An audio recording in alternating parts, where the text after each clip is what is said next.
Assalamualaikum warahmatullahi wabarakatuh. Halo, apa kabar semuanya? Baik, pada kesempatan kali ini kita akan membahas tentang jenis bahaya dan risiko kerja pada profesi dokter hewan dan peternakan. Kita ketahui bahwa profesi dokter hewan dan peternakan ini sering berhubungan langsung dengan hewan. Dan kita ketahui bersama juga bahwa setiap pekerjaan itu memiliki jenis bahaya dan resiko kerja sesuai dengan profesi dan tempat kerjanya masing-masing. Nah, terkadang kita tuh abai ketika bekerja tentang jenis bahaya dan resiko kerja yang kita hadapi sehari-hari. Nah, untuk itu pada kesempatan kali ini saya mencoba untuk memperkenalkan jenis bahaya dan risiko kerja pada profesi dokter hewan dan peternakan, sehingga ketika kita melakukan pekerjaan-pekerjaan kita, kita sudah kenal dengan jenis bahayanya, risiko kerjanya, sehingga kita dapat lebih berhati-hati saat melakukan pekerjaan. Oke, kita ketahui bahwa ada banyak tempat kerja untuk profesi dokter hewan dan peternakan. Ada banyak sekali, di antaranya satu, klinis, bisa di rumah sakit hewan, ada klinik hewan, atau praktek mandiri, hewan kecil, hewan besar, dan lain sebagainya. Kemudian di bidang produksi, misalnya perusahaan yang memiliki pabrik olahan pangan, pabrik pakan, industri rumah potong hewan, rumah potong unggas, dan lain-lain. Kemudian peternakan bisa di perusahaan peternakan atau unit usaha lebih kecil yang melakukan peternakan di bidang unggas, sapi, kambing, dan lain-lain. Kemudian di bidang pariwisata juga ada kebun binatang, agrowisata, dan lain-lain. Selain itu juga PNS yang bisa di Dinas Peternakan dan Kesehatan Hewan, Kementerian Pertanian khususnya Dirjen Peternakan dan Kesehatan Hewan, karantina pertanian, yaitu di karantina hewan, di balai besar veteriner, dan lain-lain. Jadi kita ketahui bahwa cukup banyak tempat kerja dari profesi dokter hewan dan peternakan ini.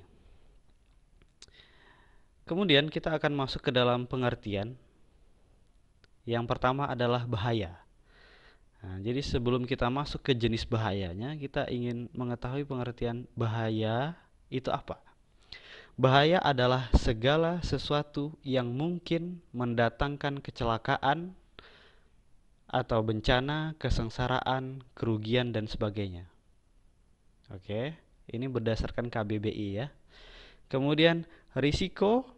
Risiko adalah akibat yang kurang menyenangkan atau merugikan atau membahayakan dari suatu perbuatan atau tindakan.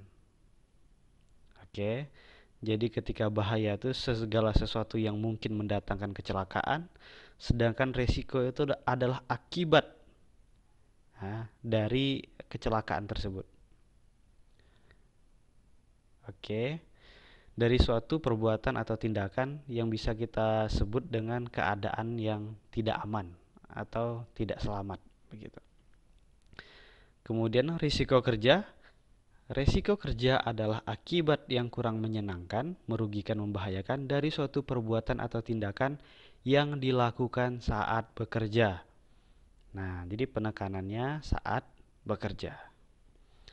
Oke, setelah kita mengetahui pengertiannya, kemudian kita ingin mengenalkan jenis-jenis bahaya yang ada di tempat kerja secara umum, khususnya di bidang kedokteran hewan dan peternakan.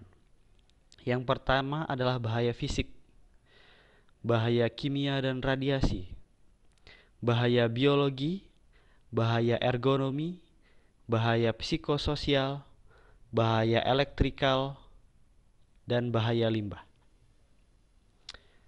Eh, Penggolongan bahaya ini bisa macam-macam sesuai dengan keumumannya.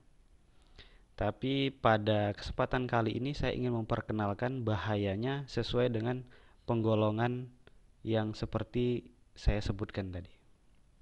Oke. Pertama, bahaya fisik. Bahaya fisik yang dimaksud di sini bukanlah bahaya fisika, namun adalah bahaya yang dapat menimbulkan kerusakan atau cedera secara langsung pada tubuh saat bekerja. Nah, ada juga bahaya fisika berupa getaran, misalnya radiasi dan lain-lain. Tapi di sini bahaya fisik yang saya maksud adalah segala sesuatu bahaya yang dapat menimbulkan kerusakan atau cedera secara langsung pada tubuh saat bekerja. Apa aja itu kira-kira bahaya fisik yang ada di profesi kedokteran hewan dan peternakan? Coba kita lihat. Pertama itu adalah cakaran. Hewan-hewan yang mempunyai cakar yang cukup kuat dan membahayakan. Nah, itu bisa menjadi bahaya fisik bagi kita. Kemudian gigitan. Nah, kita ketahui hewan-hewan ini punya taring yang tajam, juga sebagian punya penyakit menular, eh, sebagian lagi juga punya bisa atau racun.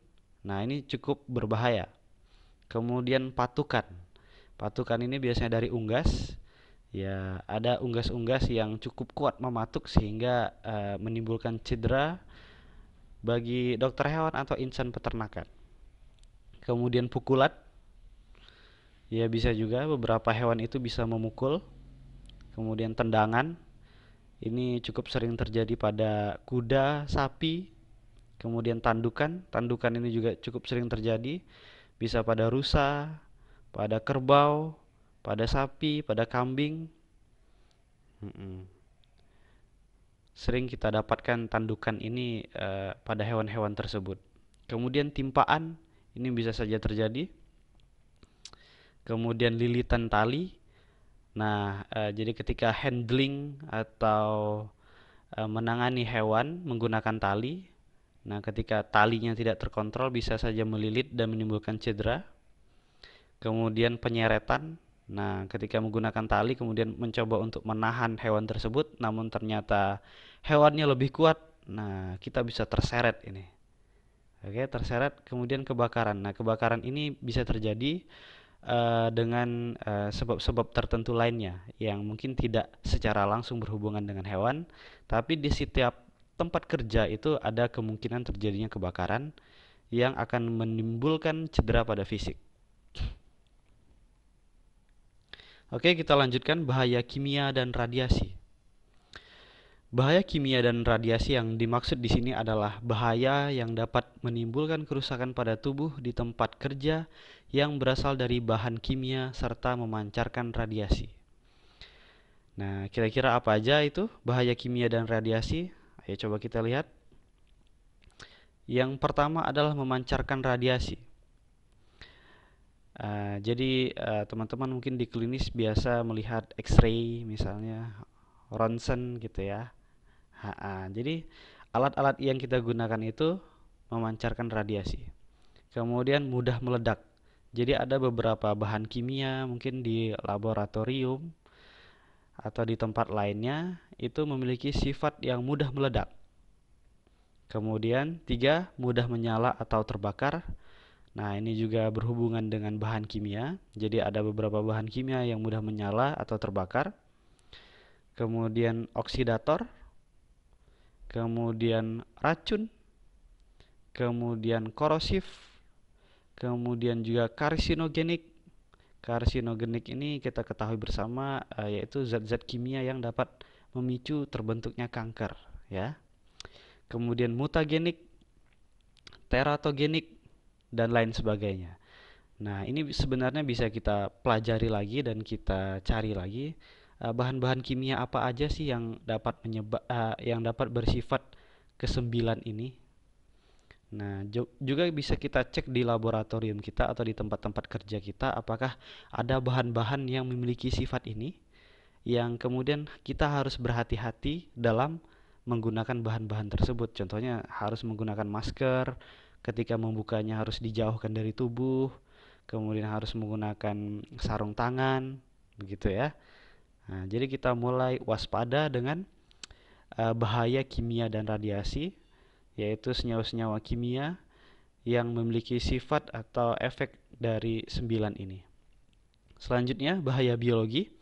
Bahaya biologi yang dimaksud pada penelitian ini adalah bahaya yang dapat mengganggu kesehatan manusia di tempat kerja yang berasal dari agen biologi. Apa aja itu agen biologi? Kita cukup familiar, yaitu virus, bakteri, parasit, spora.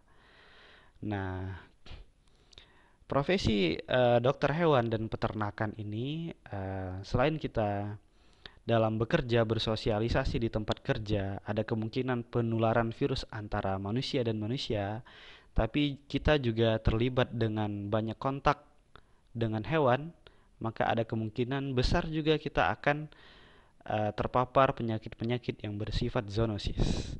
Dan tentunya kita harus terus waspada dan berhati-hati terhadap agen-agen biologi ini untuk tetap menjaga kesehatan kita di tempat kerja. Oke, kita lanjutkan. Bahaya ergonomi. Bahaya ergonomi yang dimaksud di sini adalah bahaya yang dapat mengganggu kesehatan manusia di tempat kerja yang disebabkan oleh gerakan atau posisi tubuh yang kurang sesuai saat melakukan pekerjaan. Nah, jadi ergonomi ini apa aja itu bahayanya? Yang pertama itu adalah posisi statis. Jadi posisi statis yang terlalu lama itu terkadang dapat menimbulkan gangguan muskuloskeletal, contohnya gangguan pada otot misalnya. Kemudian manual handling, kemudian mengangkat beban. Nah, jadi beberapa tindakan kita itu, gerakan-gerakan saat melakukan pekerjaan tuh sifatnya tuh perlu ergonomis gitu. Dan bahaya ergonomi ini juga tidak bisa disepelekan. Nah, karena nanti kalau misalnya berhubungan dengan penyakit saraf kejepit misalnya, atau HNP misalnya. Nah, itu untuk memperbaikinya tuh kadang butuh operasi dan penyembuhannya juga butuh waktu yang lama. Kalau nggak operasi juga mungkin mengikuti fisioterapi yang terus-menerus gitu hingga pulih kembali gitu. Jadi bahaya ergonomi ini tidak bisa kita sepelekan begitu saja. Kita perlu berhati-hati ketika mengangkat barang, memindahkan barang, ketika bekerja dengan posisi tubuh berdiri tegak dan sebagainya. Oke, kita lanjutkan. Bahaya psikososial. Bahaya psikososial yang dimaksud pada penelitian ini adalah bahaya yang dapat mengganggu kesehatan manusia secara psikologis. Nah, jadi masalah psikologis ini memang dia tidak terlihat secara fisik. Tetapi kita dapat lihat di rumah sakit jiwa misalnya, itu banyak manusia yang fisiknya itu bagus, normal, namun secara kejiwaan dia terganggu.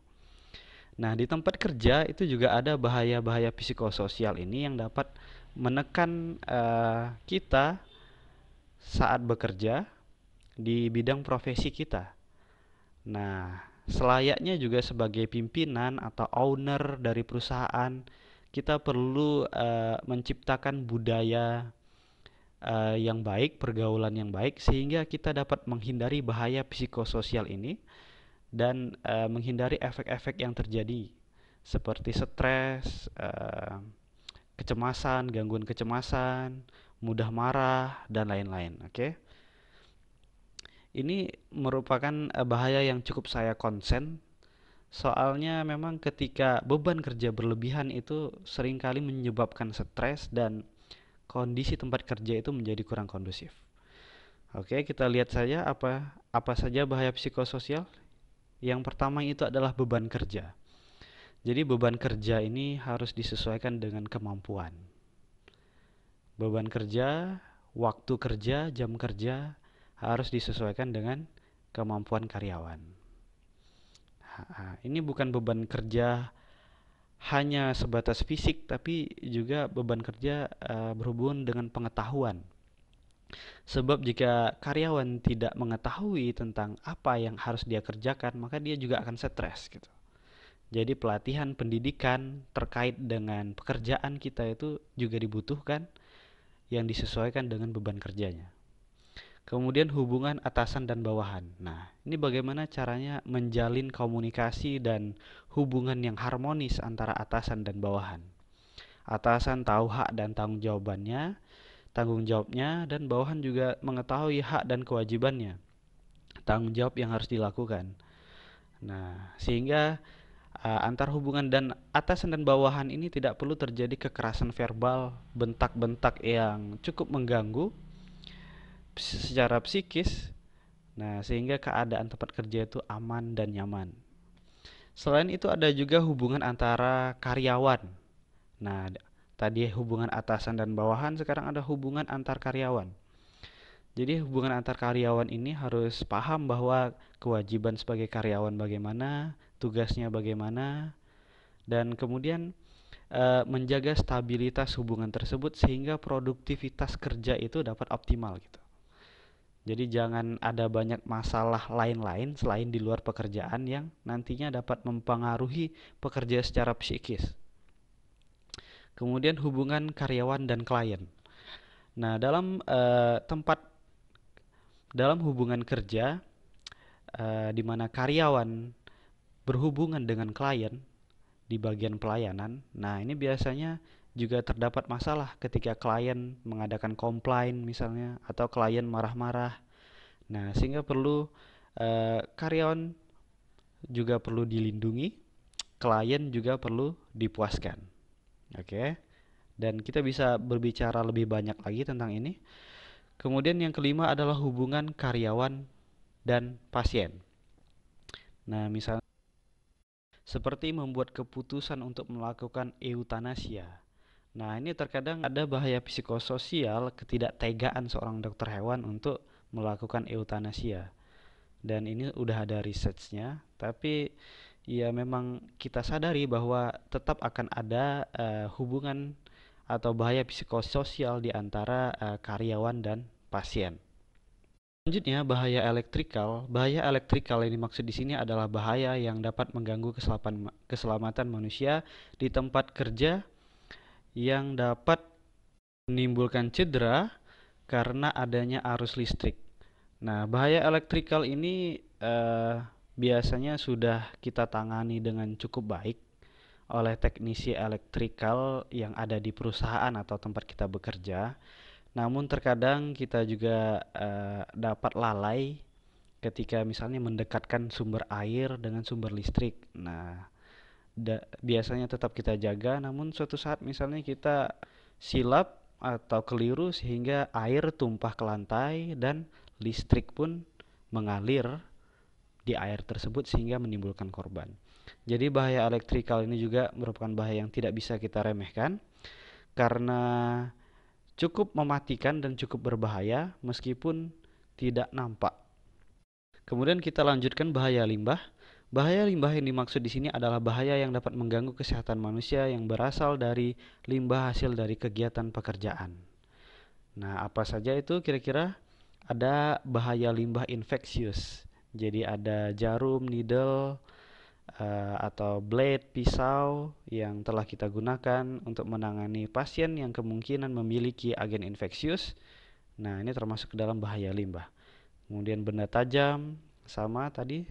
Kemudian ada sitotoksis, ada patologis, ada radioaktif, bahan kimia kadaluarsa, nah, dan lain-lain lagi. Jadi limbah-limbah yang telah kita gunakan ketika melakukan pekerjaan itu juga mengandung bahaya dan harus ditangani dengan cara yang benar. Oke. Selanjutnya kita masuk ke risiko kerja. Nah, setelah kita mengetahui jenis-jenis bahaya tadi, apa akibatnya kepada tubuh kita? Jadi di sini saya membaginya menjadi 5 saja tingkatan risiko kerjanya. Yang pertama adalah cedera atau sakit ringan. Yang kedua adalah cedera atau sakit namun harus dirawat inap sehingga libur bekerja. Yang ketiga adalah cacat seumur hidup sebagian kecil dari organ tubuh. Yang keempat, cacat seumur hidup sebagian besar dari organ tubuh. Kelima, hingga kematian. Nah, jadi akibat dari bahaya-bahaya tadi itu kemungkinan akan menimbulkan kelima ini. Nah, ini masih bersifat sangat umum sekali. Jadi saya harap teman-teman sekalian setelah mengenal jenis-jenis bahaya dan risiko kerja pada profesi dokter hewan dan peternakan, kita dapat lebih berhati-hati lagi di tempat kerja sehingga tempat kerja kita berjalan dengan aman dan nyaman sehingga terhindar dari kecelakaan serta penyakit akibat kerja. Baik, terima kasih. Itu saja video kita kali ini. Selanjutnya kita akan bahas tentang K3 mungkin lebih mendalam lagi. Terima kasih atas perhatiannya. Stay safety, stay healthy. Terima kasih. Assalamualaikum warahmatullahi wabarakatuh.